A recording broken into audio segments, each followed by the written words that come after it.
มาค่ะพี่น้องคะมันนี้เดี๋ยวอมหนองงัวมาเนาะค่ะพี่น้องค่ะเมนูหากินยากเนาะค่ะพี่น้องค่ะมาจากมาเสพน้ำกันค่ะพี่น้องค่ะมา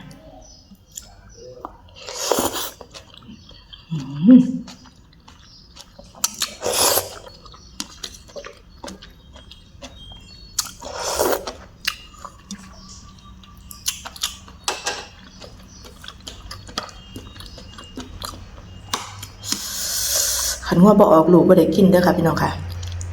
มาจ้ะ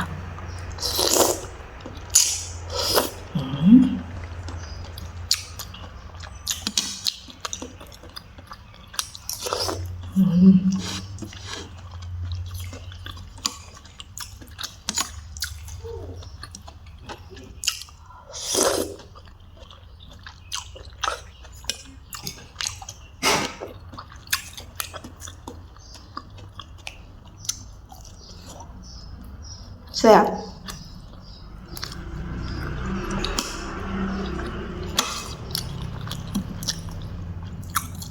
ใส่ลูกโดดมานำเนาะค่ะพี่น้องค่ะ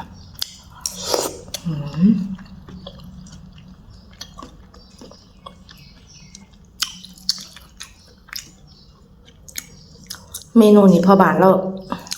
เฮ็ดให้กินเนาะค่ะพี่น้องค่ะแซ่บคักเลยค่ะ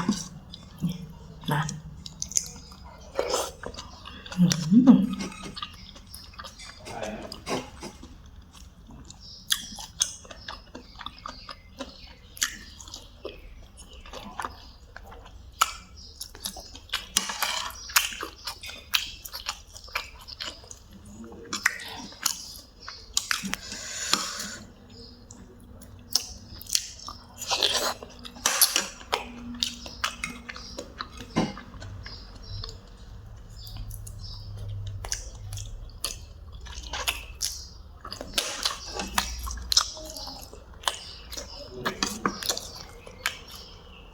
งัวขอดลูกมาบ้านเนาะค่ะพี่น้องค่ะนี่วันนี้ก็เลยได้จัดออมหนองงัวเนาะค่ะพี่น้องค่ะ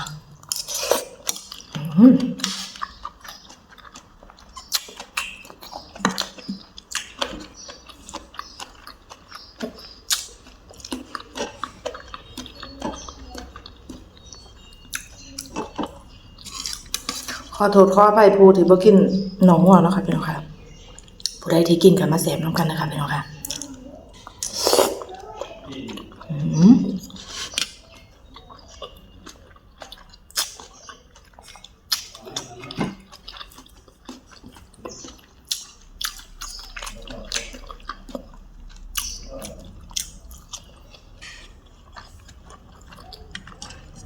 แสบแห้งค่ะพี่น้องค่ะ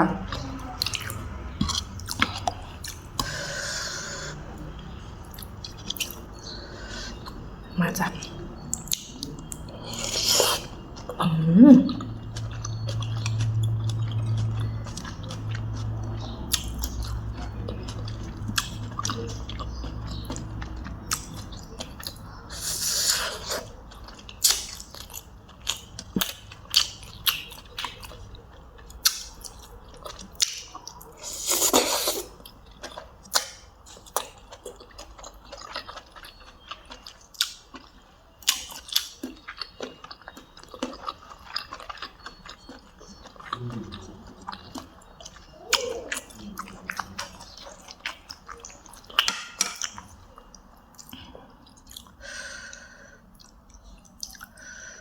มาจ้ะ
ค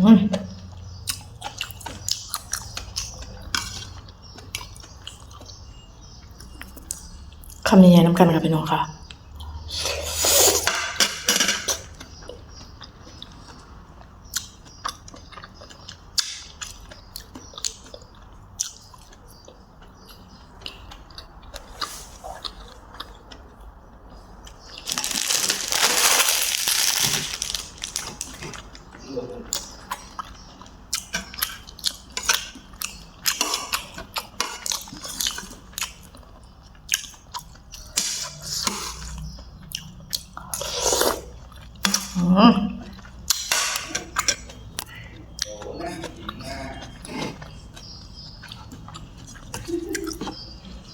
เอาละค่ะพี่น้องค่ะเมนูมันนี่แซ่บนะคะพี่น้องค่ะพอกันใหม่คลิปหน้านะจ๊ะขอบคุณค่ะ